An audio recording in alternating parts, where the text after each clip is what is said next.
something that's been really cool for us is just interviewing guests. I think it's cool to see how many people will come on if you have a podcast talking about Jays, talking about baseball. And we've had Jamie Campbell and a professor from Brock University and a designer of the Born Ready Vladimir Guerrero Jr. shirt, which was very cool as well. And it's cool to see all these different personalities all tied differently to the Blue Jays, whether it's fan, whether it's working for Sportsnet.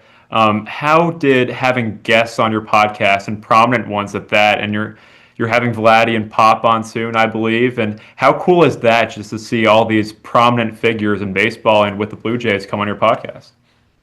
It's cool. I don't think it's like changed my life right now, but once we were a little bit older and we can look back and look at it, I think it'll be really cool. Johnny handles all of that. I hate asking people for anything.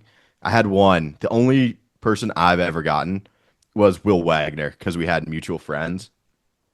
And I hated asking him. It's like, hey, can you do this time? Can you do this time? So hats off always to Johnny for having the guests on. But we were able to get the first guest we ever had was Tyler Heineman. And I couldn't even do it because I was at work. Let's go. And that was the first year of Gabe 14 that long ago. It was his before he had been back and forth all the time. Johnny had done that, but kind of the first off season because it gives you some people think you're legit if you're able to get the players on, right? It helps everything. Like I think it was perfect timing for us.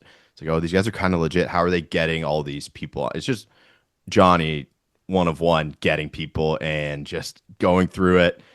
You'd interview one person. It's like, hey, can you send me this guy's number so he can text him to get the other guy? He's really, really good at that. So I think it just makes us look more legit. And it is awesome being able to talking baseball with guys who love baseball is great. Like when you can give them one prompt and they can talk for hours and they could talk forever. It's like Chris Bassett is the number one for me when it comes to that. You could give him one thing and he would talk forever on it and he'd be awesome. You get some of the other people where you're asking a ton of questions per minute. I'm just like, oh, I don't have enough prepared to because I can't process quickly. So it's like I got to write all my stuff down. I got to prepare. And after that, if it's not there, I'm lost. I'm like, Johnny, just go ahead, man.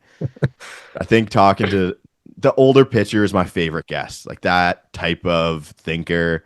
They spend 4 days, like the starters spend 4 days on the bench just talking to people about baseball. Like they're pretty good at it. It's like the younger hitters are hit and miss if you're gonna get a good thing from them, but I guess have been huge, and it gave us some credibility kind of early.